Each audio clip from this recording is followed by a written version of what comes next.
The first two rounds of the men's NCAA tournament featured plenty of exciting action as the 64 teams were cut down to 16. There were several bracket busting upsets. I, for one, have experienced plenty of those that have added to the chaos fans are using to use during their March Madness. If you guys have made a bracket, let us know how you've been doing.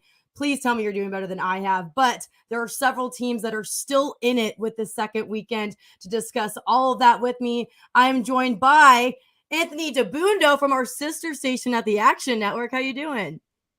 Doing well. Doing better than my bracket. My bracket is toast. It was toast on day one when Kentucky lost. Same. I was one of those. So that's gone really well. But from a betting point of view, which is really, more important to me, it's been a relatively good weekend. Texas was a disappointment, but overall, it was a good first weekend and excited to break down what's going to be an awesome Sweet 16. Mm-hmm. There were some surprising upsets. I mean, St. Peter's, what a ride they are on. What was your perception of them? I mean, obviously Kentucky blew us over, but for them to win in the second game, what did you make from that game? So I told a few friends before the tournament, like, this team can really defend, and if they get the right matchup and they're, a 14 or a 15, they get a team who doesn't really play defense, they might be able to sneak a game. And then they got Kentucky, and I was like, okay, yeah, they can't match up with Sheboygan. They're dead. Nice story. Shaheen Holloway has become kind of the darling of the NCAA tournament. I thought that they could maybe be competitive, but again, they didn't have the size to match Kentucky, but Kentucky's shooters just didn't do the job. And then I actually really liked their matchup with Murray State. They were able to slow that game into the half court. They weren't really overwhelmed. Murray State doesn't have a ton of size. They're also a mid-major school, so not loaded with front court guys who are 7 foot tall. And really the pressure was clearly on Murray State, and St. Peter's are playing with house money, and Murray didn't make any shots. And they were a lot of clanks off the back of the rim, missed free throws. And Peters really dominated the game from start to finish. So credit to them. Purdue is going to be another really tough challenge, though. And I think Purdue is Kentucky with the size, but they also have one of the best guards in the country in Jaden Ivey. And I'm not sure who for St. Peter's can really match up with Ivey. I don't know how they get around that. And Purdue's been really a big flat track bully all year. So I think this is going to be a really uphill battle for the Peacocks, but even getting to this point is a pretty impressive feat. Yeah, looking at all the submissions for the brackets, only 2% had St. Peter's advancing to the Sweet 16. So for the lucky few who had them, that's the Cinderella story that is fun to follow. But like you mentioned, they're up against Purdue, who, they have an adjusted defensive efficiency in the 90s. Typically, you don't see that as a candidate for the Final Four, but they have Jaden Ivey, like you mentioned, and they will have to, St. Peter's will have to defend one of the best offensive teams. Do you think they have a shot in this one? I think they have a shot to cover. Okay. The sample size is tiny, but Oral Roberts and FGCU are the only other two 15 seeds to make the Sweet 16. Both lost in the Sweet 16, but both did cover. FGCU got off to a really fast start against Florida and then fell off, but they were able to stay inside the number. They lost by 12. And then Oral Roberts, they had a shot to win that game, and they were winning at halftime against Arkansas. So I don't think they're going to be overwhelmed. I think Peters, from a moment standpoint, and the way that their coach kind of gets them ready, they're not going to be afraid of Purdue. But I really think that Purdue, their offense is just so dynamic and potent that, and the Peters offense, as good as they played against Kentucky, is not the strong suit of the team. And I think they're just really not the team that's going to be able to take advantage of Purdue's defensive deficiencies. So I would lean toward Purdue, but I'm not really that interested in laying 12.5 against this Peters team, who has been the most profitable team in the country in 2022. Yeah, looking at that total, because Texas was able to come back from a 14-point deficit, spreads at 12.5, but the total at 135.5. Do you think you could take a first or second half in this one, just because these two teams have played down to the line? Yeah, I would. If you like Peters, I think it has to be in the first half. And the number one reason for that is fouls. I'm concerned. Purdue shot 46 free throws against Texas. Incredible. They get fouled a lot because they're so big and they're so athletic with Ivey and Edey and Williams.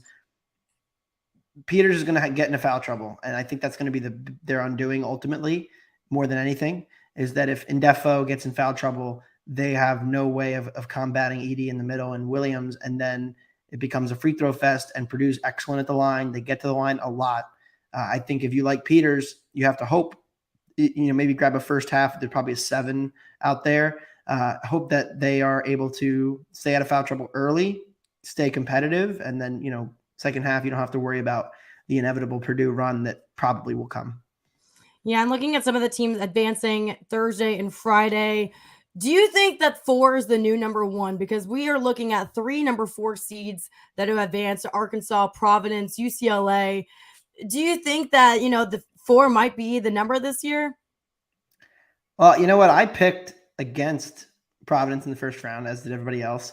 I thought South Dakota State would make more shots than they did. I thought Vermont was really live to beat Arkansas. So I wasn't actually that high on the 4 seeds coming in. And then, of course, Arkansas gets a very favorable draw with New Mexico State, and that game was awful. Providence, again, gets the upset with Richmond, and Richmond looked like they ran out of gas. I'm not quite buying the 4 seeds because I think there's a very real chance that, Illinois didn't look great either. They lost. But I think there's a very real chance Providence is out and Arkansas is out. I think they're pretty solidly underdogs, and I do expect the favorites to win that game. And then the way UNC is playing, I'm not sure UCLA should be feeling too great either, especially with Jaime Jaquez having the injury that he went out with earlier against St. Mary's. So I think it's really a toss-up game. So yes, there's 3-4 seeds in the Sweet 16, but I would not be surprised in the slightest if there were 0 in the Elite 8. So I'm not quite buying in. The one I think has the best chance of going deep in this tournament is UCLA. They have the experience, and this year they're actually defending. Their defensive numbers are considerably improved from last year when they were a bit of a luck box defensively and getting into that Final Four with teams missing free throws against them. This year, Miles Johnson has been a big improvement in the middle, and they're just defending as a team better. So they have a lot more versatility, and they have, I think, the best chance by far of getting to the Final Four when you compare them to Providence and Arkansas, who I think should be pretty solid underdogs in their first game. And then Arkansas would be a solid underdog in their second game if they were to upset Gonzaga. Okay, so yeah, getting into that Gonzaga-Arkansas game, you mentioned it, 4 seed Arkansas up against number 1 overall seed Gonzaga. The Razorbacks, they had an ugly one against New Mexico State. They barely broke 100 points. They really can't afford to start slow in the Sweet 16, and they're now a 9-point underdog up against the top scoring team in the country. So a 9-point spread, that's steep, but do you think the Razorbacks can keep this one tight at all? I think this is a good live betting game because Gonzaga is the number 1 team in the country in spurt ability, which is the ability to go on runs at any time. Their offense is so electric. The way they turn teams over and then run in transition off misses, off turnovers, they're extremely efficient at doing that. And Arkansas is also one of the most run-heavy teams in the entire country at both directions. They give up big runs, and they also go on big runs themselves. They're very up and down, much like their coach. They're kind of all over the place. Eric Musselman is a good game planner. I will give him that. And I think he will have a plan in place, but I just don't think they have the horses to compete here. Jalen Williams, excellent in the interior, but going up against Chet Holmgren and Drew Timme is a different challenge. They have not seen that since Oscar Tshiebwe, really, in terms of post ability. And I just don't know how they score enough because their perimeter shooting has been awful. I mean, JD Notae seems to always be in foul trouble, and when he's not in foul trouble, he's been in quite a shooting slump. I don't know who Gonzaga guards him with. I think that's an interesting dilemma they're going to have, but overall, I just don't think they have the perimeter shooting, and they rely a ton on getting to the rim, and it's just so hard to get to the rim on Chet Holmgren, the number 1 2-point defense in the country. They're excellent at protecting the rim. So I think it's a good live betting game. Arkansas starts slow. You might get a good Arkansas, maybe like a 15.5 or something if they start really slow, or, there's certain buy points. And if Arkansas gets off to a hot start, I do expect Gonzaga to make a run because Arkansas has such problems with, conceding and allowing runs. So I think it's a good live betting game that you'll probably be able, whichever side you like, I'm very confident you'll get a better number at some point in the game than the opener. Mm-hmm. So you talked about your Final Four. The number 1 overall seed has only won the title game 3 times since 2004. So do you have them winning it all? Are they in your Final Four? They are. My Final Four was Gonzaga and Kentucky on that side, and I was very torn between which one I wanted to pick to win it all. Those were the 2 teams that I thought were the 2 best teams in the country coming into the tournament. I actually still believe that. I still think Gonzaga is just a nose better than everybody else. I don't think the gap is as big as the market thinks. I actually bet against Gonzaga both of the first 2 games of the tournament. And I think the market's a little high on them, but even at that point, they're still the best team. The one concern is going to be that if they were to play, say, in the final against Arizona, Arizona's guards can cause some problems. Ben Mathurin, I don't know who guards Ben Mathurin for Gonzaga. You look at Houston, same thing. They can cause some problems. But overall, I think the biggest concern for Gonzaga was going to be Kentucky in their path to the championship, and they don't have to play them now. So I do expect the Zags to make the Final Four relatively comfortably. I think Texas Tech's going to beat Duke, and then I think Gonzaga matches up pretty well with the Red Raiders in the Elite Eight. They already beat them by double digits this year. So I think Gonzaga is going to make the Final Four relatively comfortably, and then we'll see who comes out of that region down there, the East. Purdue, I think, is a really bad matchup. I think Gonzaga could truck Purdue. And then UCLA, we saw how that went earlier this year. I don't think they match up that well either. And then UNC is kind of the wild card. Yeah, so I have Arizona winning it all for me. But you tweeted a lot about this one, about Houston, the one that they have coming up.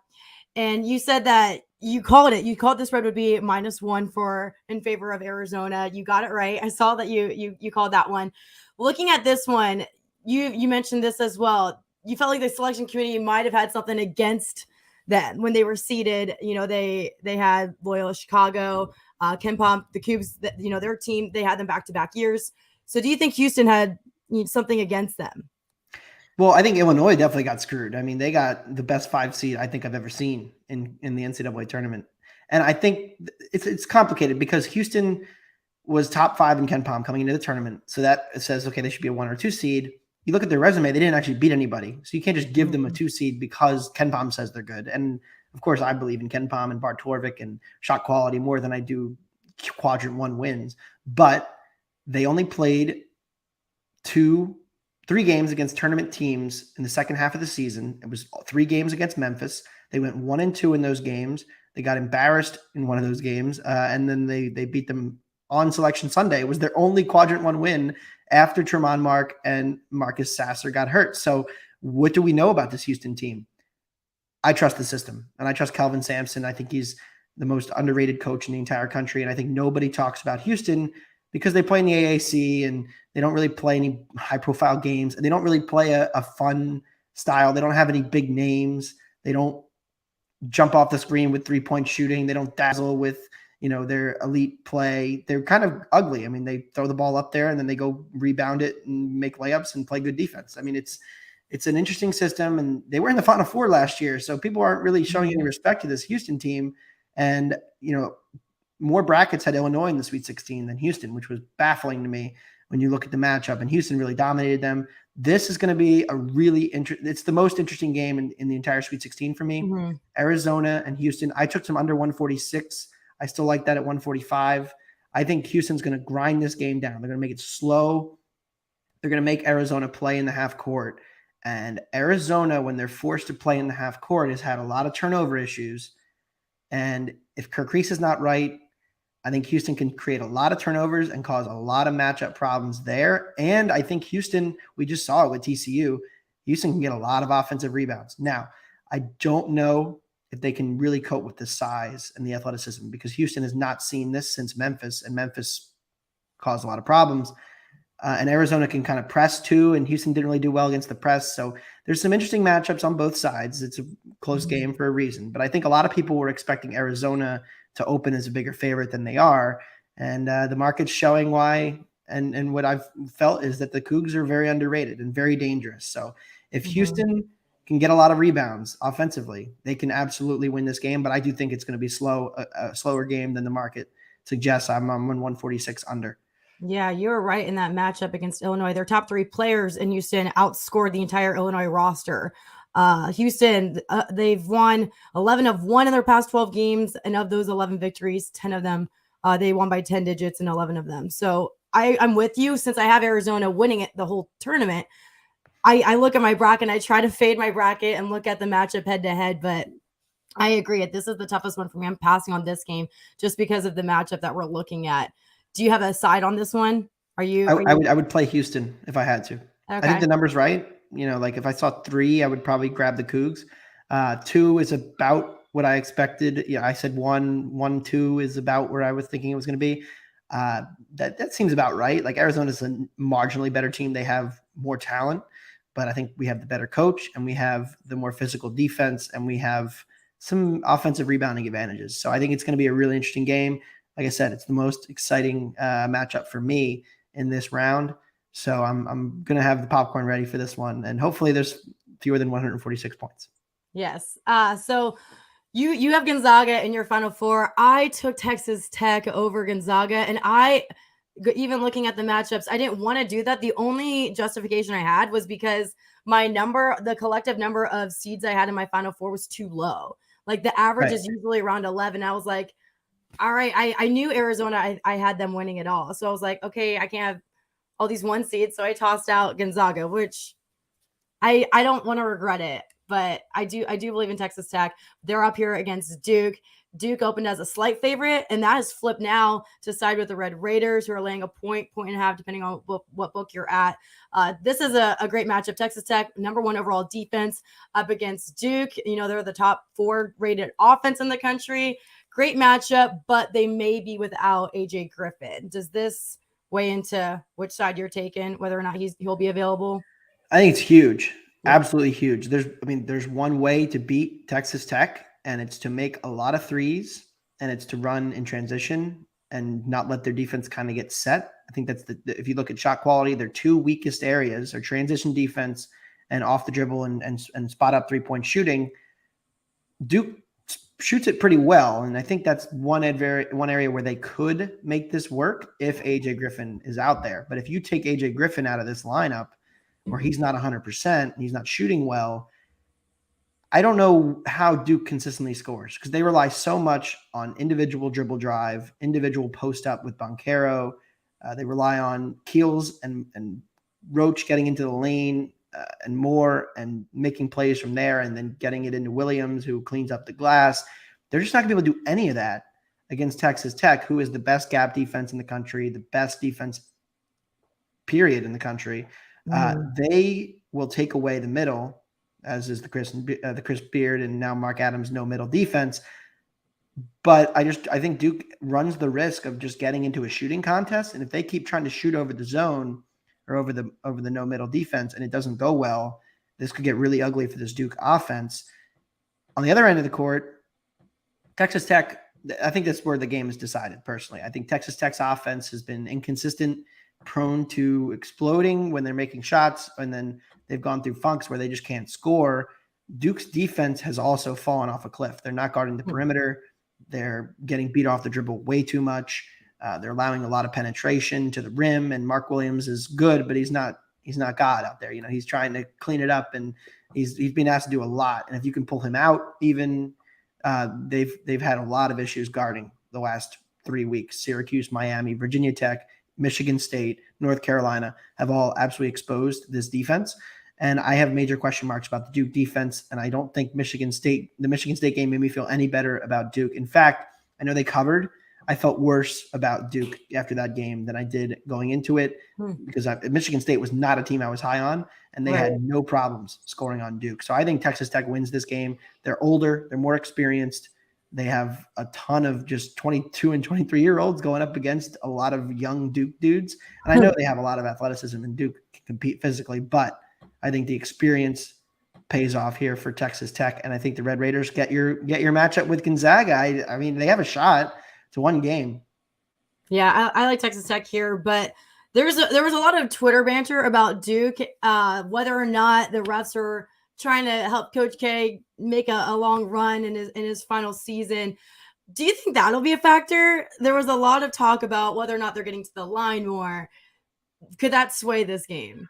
I'm not much of a conspiracy theorist, but it's going to be a topic of conversation, because Texas Tech has one of the highest foul rates in the country, because they're so aggressive. They ball pressure.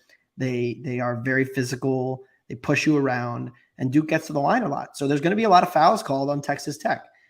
And I think you have to kind of just accept that. And, hopefully Duke is also called for fouls. I think there's going to be a lot of fouls in this game, but I think Texas Tech is going to commit fouls. And then, of course, everybody on Twitter is going to say, oh, look at that. They're helping out Duke with the refs. And I think part of it, Duke does generally get calls, but also part of it is Texas Tech is going to commit a lot of fouls in this game, and they're probably going to get called for a lot of them.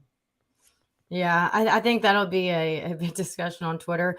But I will say I was high on the Bengals, and maybe it's just my love for the state of Ohio, but the reffing did make me be like, fine, I can't bet on this game because the refs wanted it. But if you're a Duke fan, I guess you're gonna say against that. But also talking about some more games that we have coming up. Michigan, they've had a lot of ups and downs. 11 seeded, they're looking for another upset win. This time it'll be up against the second ranked Villanova. Unlike the Texas Tech game, Texas Tech Duke game, the Sharks and the big money bettors, they're both aligned on the total at this one. I saw it last night at 134.5 at BetMGM, but it opened up at 136.5. It has come down depending on what book you're looking at. Do you like the total here, or are you looking more at the spread? Villanova. I'm happy to lay 5 with Villanova. I think this is short. And look, I get Michigan has really turned it around. They had a good win against Colorado State in the first round. They beat Tennessee. That Tennessee win was a bit fluky, though, for me. The Vols just didn't make any shots. I mean, they had a lot of open threes, and they didn't make any of them. And I think Michigan runs the serious risk of leaving a lot of open threes again because their defense on the perimeter is pretty bad. And Villanova is probably not going to miss those open threes that Tennessee did. They just had an off shooting day, and that really swung the game and let Michigan run and transition and win the game. According to shot quality, Tennessee should have hit 4 more threes than they actually did based on their averages and how those shooting percentages tend to even out in the long run. They just had a bad day.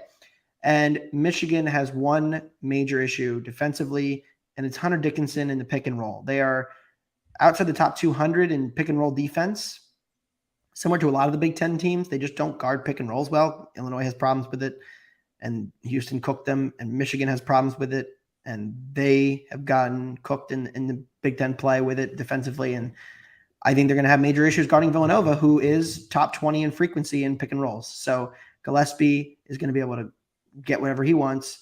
They're going to post up Gillespie a lot. They're going to post up Justin Moore. And then Eric Dixon, the Villanova center, can kind of space out the floor and go to the corner and go to the wing and shoot. And Dickinson's not going to want to follow him. If he does, then the lane is open. I think Villanova has a lot of paths to success here. And I think that's why you're seeing oversteam, because I do think Michigan, in the same way, with Dickinson's size, can score, like keep up in this game. But I also think the Michigan guards are overmatched here in terms of talent. And I think Villanova, the John Rothstein saying they're a Fortune 500 company, they run themselves. They're not going to beat themselves. They're one of the best free throw shooting teams in the country. They don't turn the ball over, and they make open shots, and they're going to get a lot of them in this game. So I think Villanova rolls. Feels like I'm taking a good amount of favorites, which is always scary, but I do like Villanova, and it's probably my second favorite pick of the Sweet 16. I know. Looking at favorites in March, it's just a risky game. But yeah, shooting the three, I think, will be important in this game. Villanova making 36% in the tournament this year. That's their top mark since their 2008 national title run. Impressive there. But yeah, like many of the Sharks, they're looking at the total. Wolverines, they made 54% of their shots against Colorado State, 50 against Tennessee, but Villanova, they've only allowed teams to hit 50% or more of their shots only 4 times, and that hasn't happened since early February. So when you're looking at the total, are you going to go with the Sharks here? Yeah, I would lean toward the over. Like I said, I think Michigan can score 2. I think Michigan has Dickinson, who has a serious size advantage against Dixon in the post, and they are an okay post defense. Villanova's not creating out too well in post defense.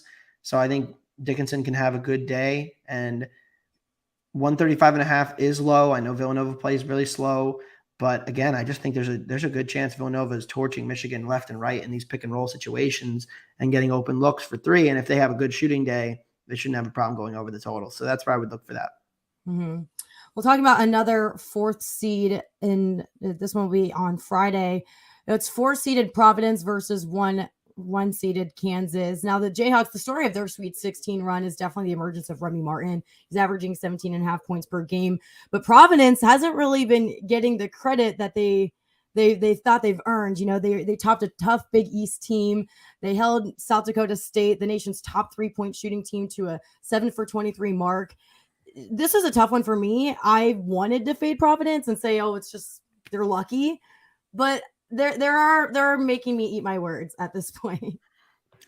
I think a lot of people feel that way about the Friars. I did fade them in the Big East tournament, and that went well. And then I faded them in the first round. I did not take Richmond. I I thought that was a really bad matchup for the Spiders. I also think Providence has some advantages here. They guard the perimeter pretty well. That's Kansas's strength, perimeter offense. And they also have a big who can match up with McCormick and compete on the glass. So I think they can kind of limit offensive rebounds for Kansas.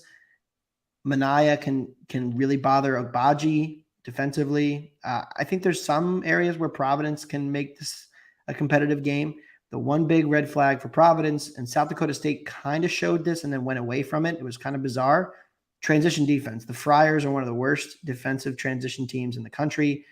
Kansas is elite in transition. So if the Jayhawks can run here, it could get really ugly for Providence, who doesn't really have the ability to compete if Kansas is running the open floor. But if they make Kansas play in the half court, I think Providence can stay inside the number here. I think the number's right. I mean, we keep wanting to fade Providence, but we have to also respect the market.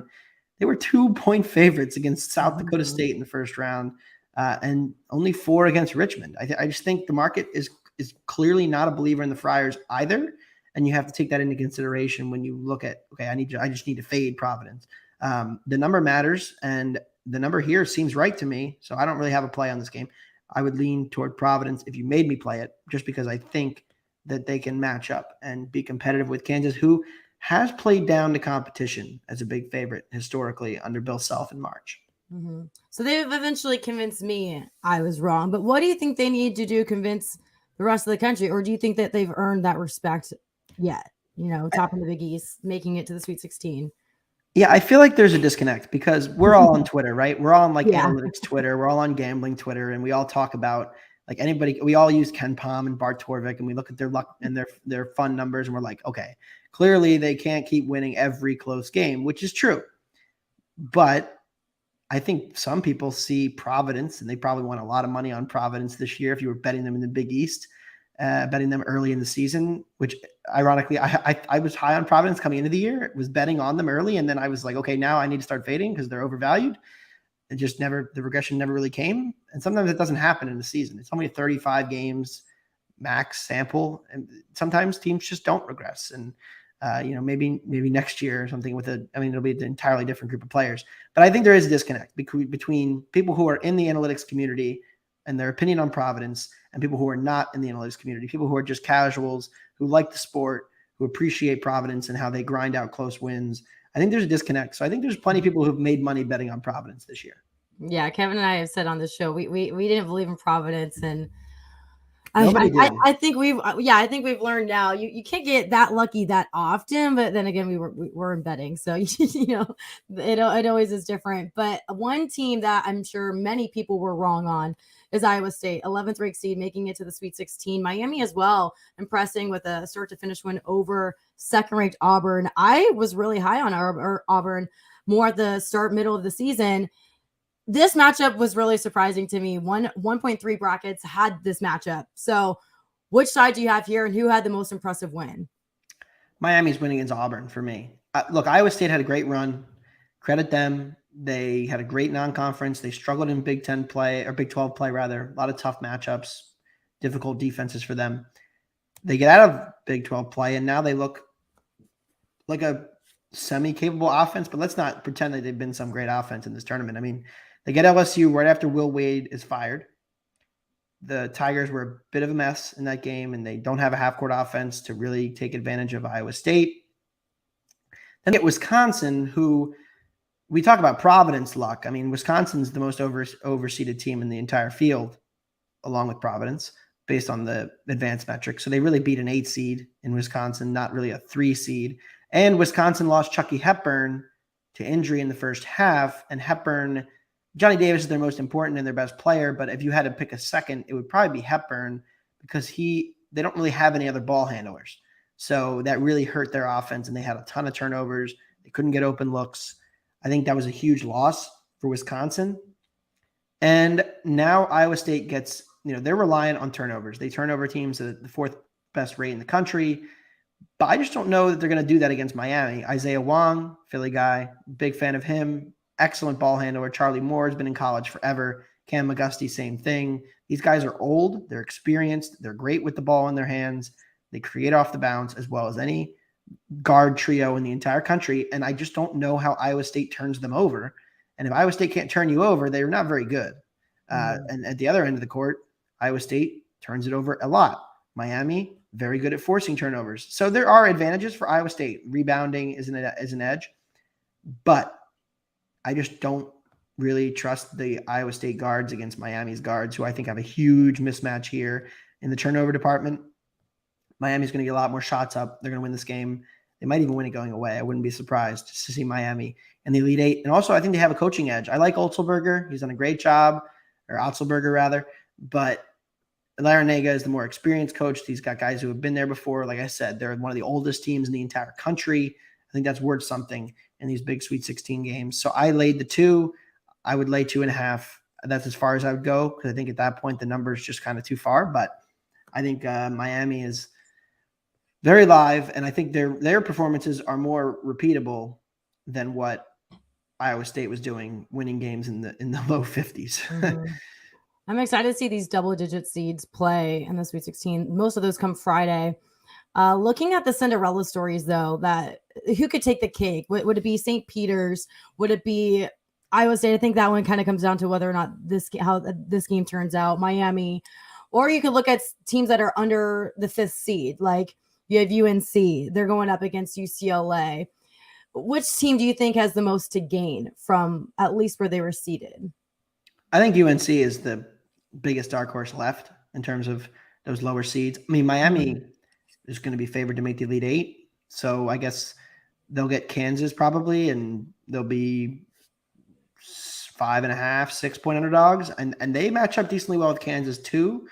So that could be a good game, but I'm going with UNC because I think UNC, we have to go back to the beginning of the season. We said, okay, UNC is a top 20 team. Most people thought that. They have talent. They have added Brady Manick. They brought back Caleb Love, rather. Armando Bacot's back. RJ Davis taking a step. This team was expected to be really, really good. They weren't. They stunk for the first 3 months of the season. They got blown out by every good team they played, but they've turned the corner. In the last 4 games, they thrashed Duke in Cameron. They roll Virginia, which is not easy to do. They had a letdown against Virginia Tech. Then they have a beatdown of Marquette and a beatdown of Baylor. I know how the game ended after UNC lost 2 guys and they had no ball handlers. I don't really care about that because I don't really think it matters.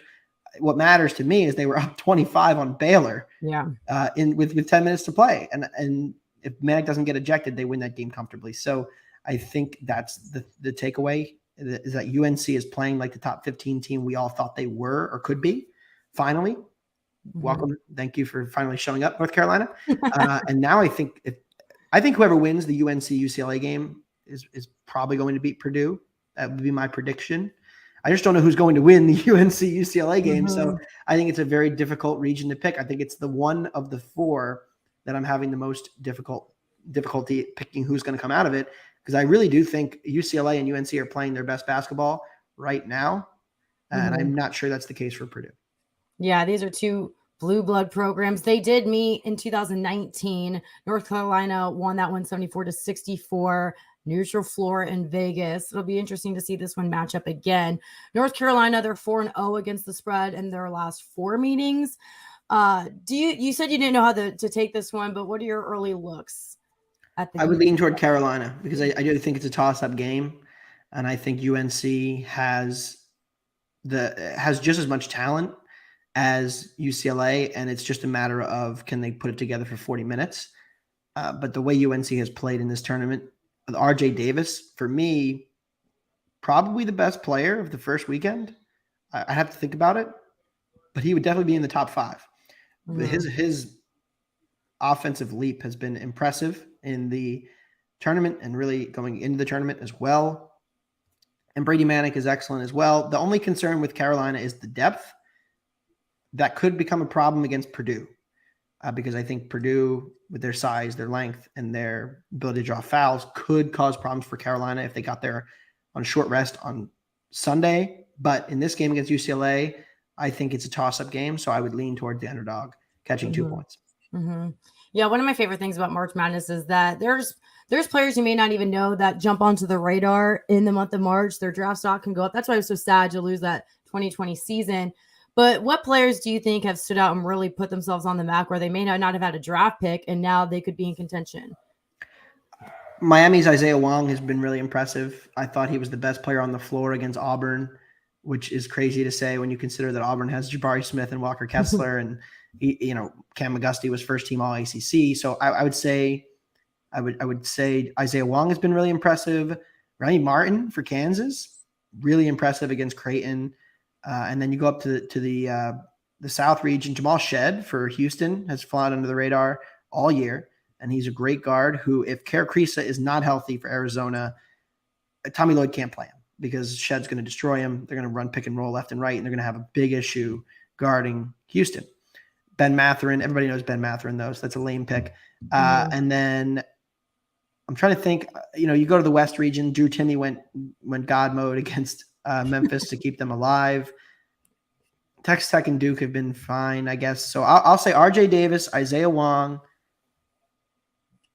Al Durham for Providence, got a shot at him, Remy Martin, and then I will go with Jamal Shed. Those are my 5 guys who are flying under the radar that people aren't really talking about and are really impressive, and I think are going to make huge impacts in games this weekend. And, of course, Doug Edert, the greatest player ever for St. Peter's. Well, I did learn that we are in agreement on the NBA team to win it all this year, the 76ers. I know you're high on them. If you could pick them to draft anyone, they're probably not going to get a high draft pick, I'm assuming. So who would you want them to take out of this year's class? That's tricky. I would go for, I think they need to add another wing player, another wing shooter. I think that's what they're missing right now. I have loved the way the Sixers have drafted the last few years, getting Matisse Thybulle, getting Tyrese Maxey, 2 of my favorite players in college basketball in the years that they came out. So that was like really cool as a casual Sixers fan. I haven't done enough on like the draft prep in terms of like who I want the Sixers to take this year. They're probably going to be at the end of the first round. They'll probably just take a shooter, a 3-and-D kind of guy. I think that's what they need. Andy Green kind of washed. They lost Seth Curry. Matisse can't really shoot still. Tobias is Tobias. I mean, I think the Sixers should probably go for a 3-and-D shooter and just try to get a guy who can make shots and guard the perimeter. I think that's their biggest weakness right now because they really lack that guy on the perimeter since they traded Curry. Yeah. So I would go there. I have to think about who that was. I'm not quite sure, but there's definitely going to be plenty of those guys out there. So. Yeah, I'm excited to see how that plays out. But looking at the March Madness, your final 4, I've definitely changed who I wish I would have selected. Are you staying true to who you have, or do you have any? You already made your bracket. Are you upset with any of your picks remaining and would want to switch them? Well, Auburn's cooked, so I got to change that, and Kentucky is cooked, so I got to change that. My SEC love has not aged well. I will go with Kansas. I will go with Gonzaga. Give me Houston. And this is the East region. It's in Philly this weekend. It's very tough. I'm going to go with Purdue just because I don't trust. I don't know who's going to win UNC against UCLA. So I'm going to take the cop out and I'm going to go with Purdue because I think they're pretty much a lock to make the Elite 8. And then they're going to be 50-50 to win that. So if we're playing the numbers, I'll say Purdue, Gonzaga, Houston, Kansas, and then the championship is Gonzaga against Kansas, and Gonzaga cuts down the nets. Because I have Arizona up against Texas Tech. So that's like, man, I'm not feeling so great about it. The Tech, I do think I'm dead last in my bracket. My main bracket pool that with a lot of my friends, I'm in dead last, and I watch more college basketball than all of them. Oh, so I went up and down. My predictions are not worth much. Well, my family votes on loyalty. Like we have a lot of Buckeyes and we have a lot of UK, so there's like so many UK pickers, which that wiped us out. But I actually faded the Buckeyes. They won the first game, but yeah, I faded them too. I went way up on the second game because everybody wanted to take the Buckeyes, but I faded my own team. So mine fluctuated a bunch. I still have Arizona, but the Gonzaga Texas Tech game, you and I both think that they will probably end up playing each other. We still have one more game to see from both of them, but what would be your early expectation in that game? Because that's going to be a tough one for me. Yeah, I would expect Gonzaga to be about a 5.5 point favorite in that game. And I think Texas Tech, their defense can cause a lot of problems for Chet and Timme. They can guard the post. They can take away the middle. But Gonzaga is also really good at shooting. People don't talk about it because everybody talks about Timme and Holmgren. but they're like 38% or 37% from three. They're like a top 30 team. So Yeah. if you're just going to let Gonzaga take threes, I mean, they'll make them and they'll win the game. So I think that's really what happens. And also, when Texas Tech struggles, it's usually because of turnovers. That means transition for Gonzaga, and Gonzaga's transition offense, I mean, it's best in the country. And Texas Tech kind of not as good. I mean, they're still good in transition defense, but they're not quite as dominant as they are when they get to play in the half court. So I think Gonzaga wins that game, and I would lean toward betting them as well. But I mean, there's a world where if Gonzaga just has an off shooting night, it can happen to anybody. It's college basketball. It's March Madness. Right. You're if Gonzaga doesn't shoot well, Texas Tech can win the game for sure with the way they defend. Yeah. And Holmgren, I mean, talk about physical. Jalen Duren gave a lot of problems to Holmgren on Friday. I think when you look at the matchup, those old, big physical dudes for Texas Tech can body up Chet and cause some problems for him and make his life miserable. Same for Timmy. And I think that Texas Tech can play in a dogfight down the stretch. I mean, they outscored Notre Dame 10-1 in the final 2 minutes. So that's another one that I would look at maybe a first and second half bet in the Gonzaga Texas Tech game. But what if we don't even have that? We have games Thursday and Friday. So we'll see. Yeah, Arkansas will win and just make me look like an idiot. Well, that's happened to me several times with my bracket, but I'm definitely going to follow up with you if that game happens. You're the first person I'm going to tweet at to see your early expectations. Right now, you're saying it's going to be Gonzaga favored by 5. You were right on Houston, so I think that you'll be right again here. Well, that does it for me today. Thank you so much for joining me. Where can we find all of your work? You're on Action Network. Those are our buddies, our partners over there. It looks like you're doing soccer too. Yeah. So I do a lot of European soccer as well as college hoops. It's a weird combination. It's always funny to explain that to people. But Charles Barkley was talking about soccer during March Madness. So I was like, okay, I guess we're colliding. Yeah, America's sport of the future since 1972. I cover a lot of European soccer. We have a podcast at the Action Network called Wonder Goal. You can listen to that if you're into European soccer. If you're not, and you're more of a college hoops guy, or girl, then you can find my work at the Action Network. We just did a piece kind of like resetting the bracket and what we think is going to happen. A lot of what I said today is what I wrote yesterday. And I'll have a preview I'm previewing Arizona, Houston. So that should be, you can read my breakdown there, which will be up before the game I think that game's Thursday. I don't even know what day the games are. They're just coming up and then I'll watch them. I think it's Friday. And you can follow me on Twitter at Anthony Dabbundo, just my full name, first, last, for my tweets and takes and hot takes occasionally. Hot takes. I want to see some of those hot takes. All right. Well, thank you so much for joining me. We will be catching up once these games are done and seeing where your new bracket would be and which odds you're thinking. But thank you so much for joining me. We will be back here at Daily Insider tomorrow. Kevin will be back on talking more about March Madness. Lots to get into. It is the Sweet 16. I'm very pumped to get into this. Thank you guys so much from me, from Stephanie Otey.